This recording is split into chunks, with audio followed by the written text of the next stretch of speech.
څنګه چې بعضې تابع کړي داسې الله ستا تابع نه کړه ځکه په دې باندې دا نظام خرابېږي. اوس که دا شپه ورځ دا ستا تابع شي یو صاحب ډېر زیات خوشحاله دی خپلو ملګرو سره او پلار مور سره ناست دی ګپې لګوي یاره که دا شپه نوره پسې اوږده شي نو ښه به اوږده کولی بل په غمونو پریشانو کې د هغه وایي چې دا شپه زر زر ویستی شم دا یې اوږدول غواړي بل یې لنډول غواړي.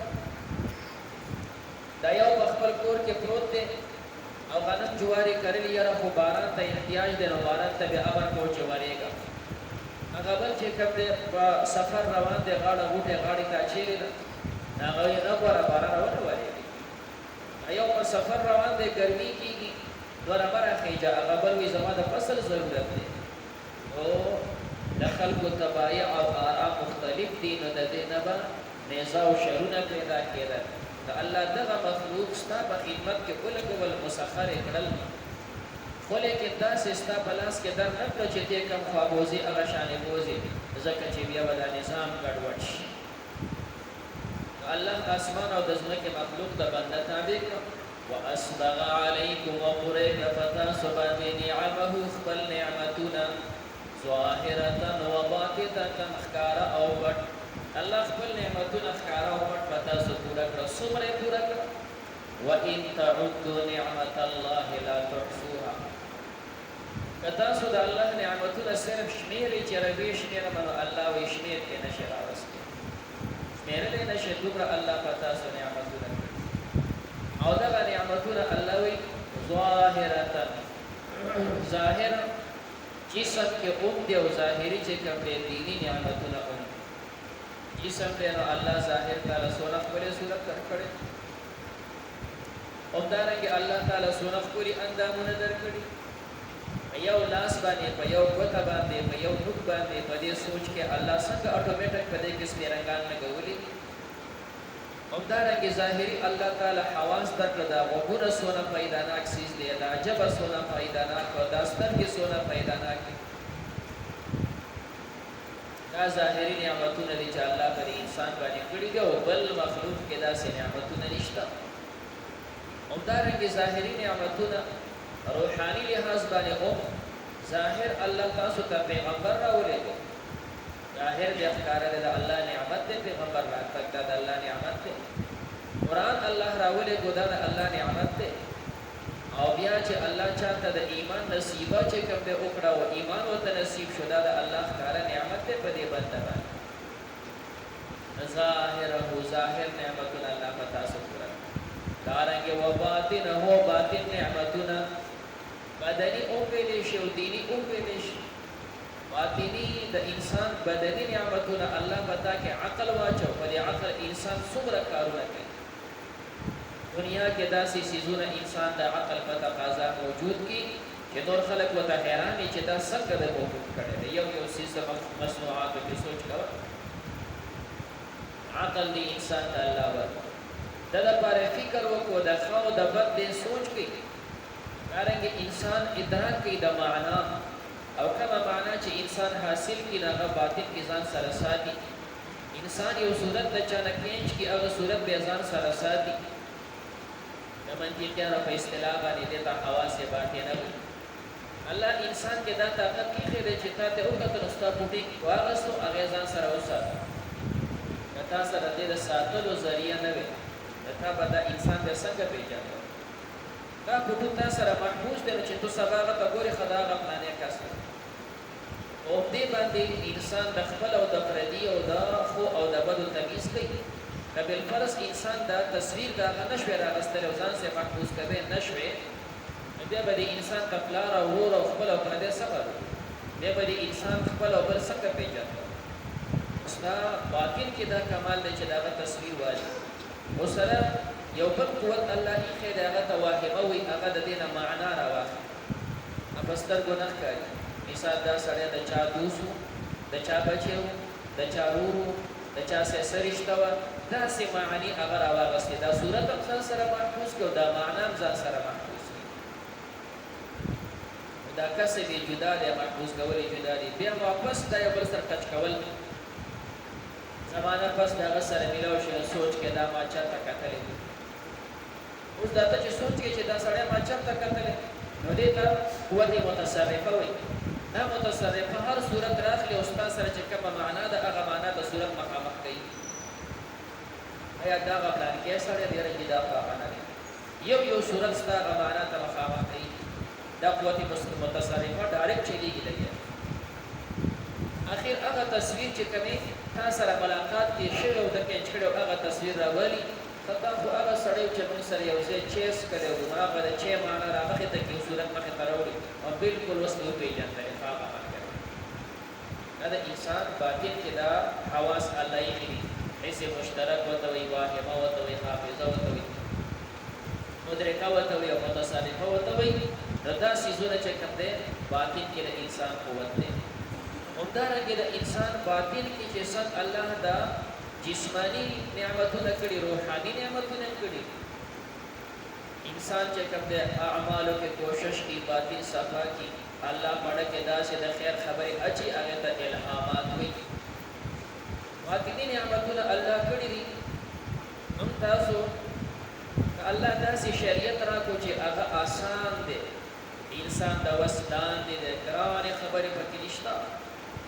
همدارنګه باطنی نعمتونه منصونه خطاونه کو الله را باندې پردي اچي سونه خطاونه کو الله را باندې پردي اچي. هر انسان ځان سره سوچ کوي چې رما څه کړی دی او دا ستار ذات را ته ګوره او پردي را باندې اچولې او دې د پاره چې بندا پټ په ساتلی او د څه پټه توبه وباسا پټ په ساتلی او د څه پټه توبه وباسا. دا د الله باطنی نعمت دی. انسان څومره خطاو کی لیکن په دروازه وته نه لیکي. الله وی پتا سم ظاهری نعمتونه د بدن او دینی باطنی نعمتونه د بدن او د دین لاندې تاسو ته پوره کړی دي. او سو مختصر ناسې تعبیر دی واسبغ علیکم نعمه ظاهرة اغه چې پستر بوخکاری و باطنه اغه چې پستر بنخکاری. نسه نعمتونه داسې دي چې ته ورته ګورې او څه داسې دي چې ته ورته په سترګو نشي رسېدلی. اسو داسې معنا کوي الله پتا سو پوره کړ خپل نعمتونه ظاهرة د دنیا کې الله تاسو له څومره نعمتونه درکړه و باطنه او د عقبا اخرت نعمتونه هم تاسو له چکر دې تیار کړی. ومن الناس او بعض الانسانانو من هغه یجادل فی الله چې دې جګړه کوي د الله په ذات کې. ابتدا د صورت سره چې کما واقعي ذکر کېدل د مکی مکرمه یو سردار نظر ابن حارث د قران په مقابل کې بچ کم هغه ډکټوب کا او خلک د ډکټوب ترابل او د قران او د الله د وحدانیت نه خلک منع کول. الله فرمایي بعض انسانان داسې دي یجادل فی الله جګړه کې د الله په ذات کې د قران نه مني د الله ذات نه مني چې انسانان بل قابوزي. وجادل فی الله معنا فی توحید الله د الله په توحید کې د په جګړو کې بالله معنا فی صفات الله د الله صفات نه مني. داسې انسانان اومشتي الله وی عجیب چې د زما ذات نه مني د زما توحید او زما صفات نه مني. عجیب خبره. اوس دې چې انکار کوي وتا سره صدر دې الله فرمایي اس دلیل وسره نشتا بغیر علم بغیر د دلیل عقلنا د سره عقلی دلیل نشته ولا هدن بغیر د دلیل وحینا د سره وحی دلیل کوم نشته ولا کتاب منیر او نشته د سره کتاب روخانه معنا دلیل نقلی. یو خبره باندې سره رواني نه سره عقل پیش کیږي چې عقل تقاضا داسې د دلیل پیش کی سو ویره چې موږ ته پدې باندې وحی نازله شوه ده او سو کوئی دا مو چې کوم دې طریقه لا نقل را سره موجود دی. الله فرمید سره دا یو سیز هم نشته او بیا په جګړه کې و اذا قيل لهم كلا جوي دي شي دوی تابعوا تاسو تابعداري وکي ما انزل الله اغه نازل کړي الله پاک لیتو ویلی شي قران تراشه د الله وحدانیت او د پیغمبر علیہ السلام اتباع تراشه. قالوا ويدوي بل نتبع بلکه متابداري کوما وجدنا عليه اغه من دلی باغي باندې ابا انا خپل لونا منقل خپل لرو طریقه چې کوم دی دا غوړه بل نتبع دا اضراب بین لهذا د سره مخکې فعل محذوفي دی تویل شي اتبعوا ما انزل الله تاسو تابعداري وکړئ د هغه چې الله نازل کړي دي. نو قالو دوی وی لا نتبع ما انزل الله، کوم چې الله حکم نازل کړي موږ د هغې اتباع نه کوو. نو دا بل اوس د دې نه اضراب دی چې قالو دوی څه وایي لا نتبع ما انزل الله، موږ د هغې تابعداري نه کوو چې الله نازل کړي دي.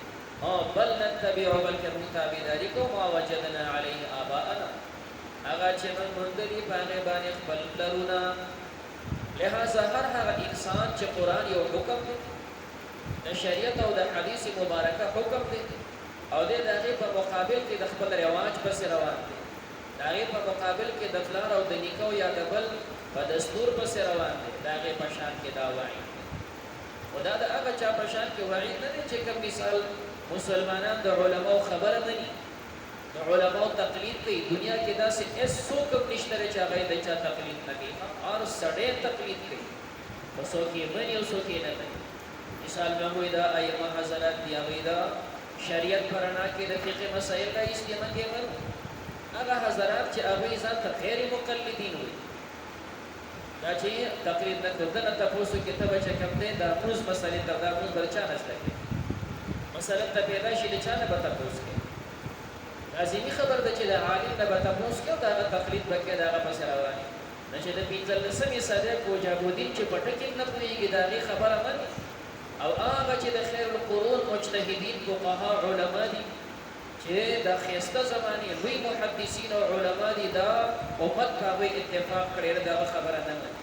د هغه نه مني او د دې د شر د زمانې د شریانو د هغې خبره مني. چې داسې څوک دی چې هغه دې به طور مثال په خپله مستقل وي، یاره زه هېچا نه تپوس نه کوم، داسې څوک شته؟ هېڅوک داسې نشته، خامخا به د بل نه تپوس کوي. نو دلته چې کوم مضمون دی نه هغه سم د هغې ذکر کېږي چې د الله کتاب پرېږدي، د پیغمبر سنت پرېږدي، او بیا روان شي دا مې د نیکه او د پلار طریقه ده، د دې په مقابل کې د شرکیاتو پسې روان شي، نو په هغې الله رد کړي. نو دوی څه وایي لا نتبع ما انزل الله، دا د مسلمان شان نه. مسلمان چې په داسې وایي چې موږ د قرآن تابعداري نه کوو، بل نتبع ما وجدنا، موږ تابعداري کوو هغه چې موږ موندلي دي علیه آباءنا، په هغې باندې خپل پلرونه. الله فرمایي اولو کان الشیطان، اگر چې شیطان یدعوهم دوی رابلي الی عذاب السعیر، عذاب سوځونکي ته. نو په خپله پته ولګېده چې د قرآن په مقابل کې یو سړی بل طرف ته روان وي، الله وایي ته شیطان پسې روان وي. د حدیث په مقابل کې یو سړی بل طرف ته روان وي، الله وایي د شیطان پسې روان او جهنم ته روان. نو اوس که داسې آیاتونه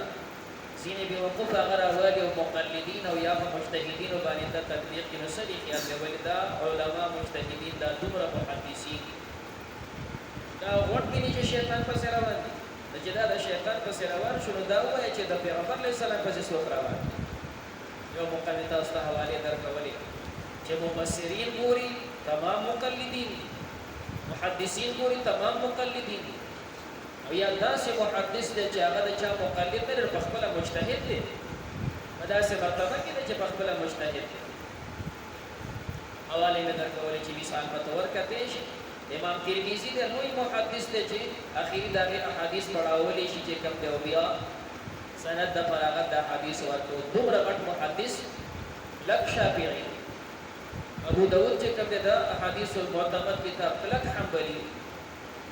امام طحاوي د احادیثو کتاب معانی الاثار مشکل الاثار کلک حنفي دی. اوس چې دا تقلید چې کوم دی شرک وي او ناروی، نو دا محدثین دا په غلطه روان داسې تفاسیر چې دا څومره مروج تفاسیر دي. مثال موږ چې دا ګورو تفسیر کبیر ګورو، قرطبي ګورو، روح المعانی ګورو، دارنګې دور منصور ګورو، او دارنګې معالم التنزیل ګورو، دا تمام چې راوړي دا غټ مقلدین دي. څوک د یو مذهب مقلد دی او څوک د بل مذهب مقلد. دنیا کې دوه نیم کسان داسې دي چې هغه د مذهب د بل طرف دی، دوه نیمې دارین دي. او بیا دومره غټې خبرې کوي چې دا ګینې مشرکان او دا پلان کې دا پلان کې داسې عجیبه ده چې کوم دی دا تمام مسلمانان چې کوم دی مشرکان شو، دا یوه دانه نیمه دا پکې له مسلمانان پاتې شو، دا نور اسلام نه ووته. نو داسې آیاتونه په مقلدینو چسبانول دا چې کوم دی ډېر ناروا چې کوم دی تفسیر دی، دې تحریف ویلی شي. نو قرآن کریم تفسیر دا دی چې الله وایي قرآن ته راشئ مشرکین ته وی کافرانو ته وی احادیث ته راشي هغه وی موږ چې کوم د خپل پلار نیکه دغه شرکیات په سر رواني ځکه الله فرمایي دا د شیطان په سر رواني دا موږ مقلدین ولې موږ سره شیطان په سر رواني الحمدلله د پیغمبر له سره په سر رواني دا چې چرته مونږ نه کوو چې ګني نبی کریم علیه السلام یو طریقه صفا حدیث باندې ثابت ده او دا حدیث صحیح دی هغه سره معارض تکاو نشته او موږ دغه پری د بل خاطر لاړ یا پس شي باندې مسلمانان دا څه مسله نه بلکې قران مسله دی اپ باندې عمل کوه ایس بل مولا ته ما ته ته ضرورت نشته تا ته قران ترجمه کو په دې تم عمل کې زم عمل کو صرف در خیمه نور ته قران پس روان ما پس برابر دارنګه احادیث دي چې پیغمبر علیه السلام مکتب حدیث صحیح صفا ثابت دي هغه تقریبا تخیل د قصه پیغمبر د پسیدا او داسې مسائل قرآن مقدسه کی مثال په تور یا ناسخ دی یا منسوخ دی احادیث مبارکه کې ناسخ او منسوخ یا ټکراو دي اوس په دې کې تطبیق او په دې کې تحقیق کول دا د چا کار دی نو دا دغه منل شوی عالمان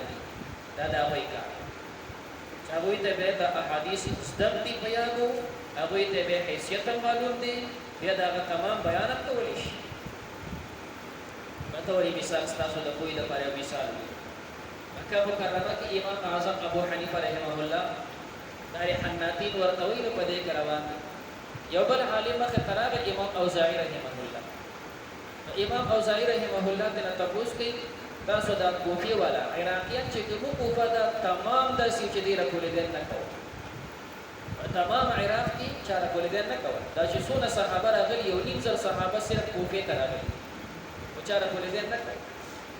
او نه په عراق کې چاته د امام ابو حنیفه خدای عراق دی هغه ته تاسو کې تاسو د عراقیان د کول دي نه کوي او ته له اجل ما صحیح دی حدیث یعنی چې موږ سره چې صحیح حدیث د پیغمبر نه دراغله ذکر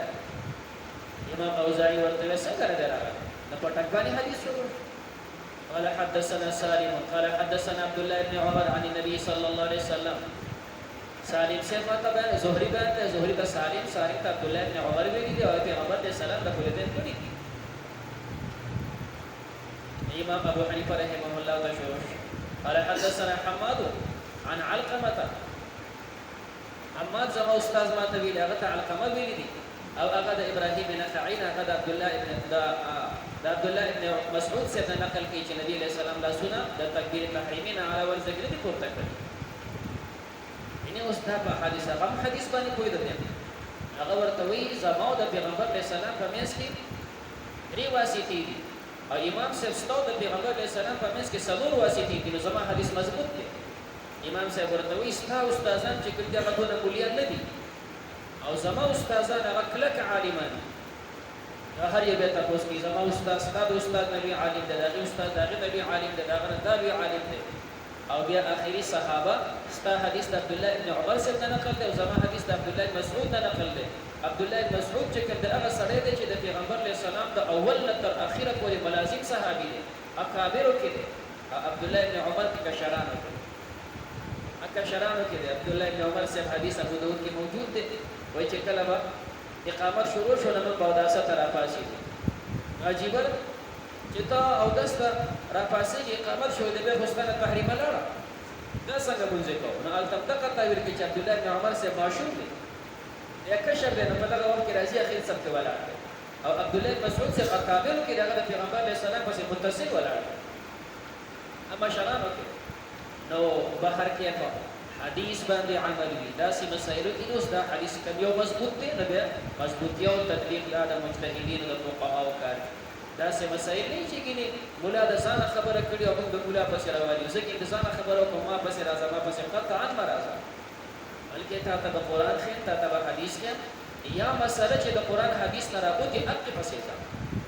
د چا خبره منو د الله خبره منو د پیغمبر خبره منو دا علماء مجتهدین د تصرف لار برابرې په دې لار باندې دا نه چې ګری زموږ د علماء مجتهدین د الله او د پیغمبر مقابل کې دي دې به وقوف د په مقابل کې واچو مقابل کې نه دي دا خو الله طرف ته پیغمبر طرف ته لار ته برابرې داسې ده شعرانی رحمه الله دا غل لپاره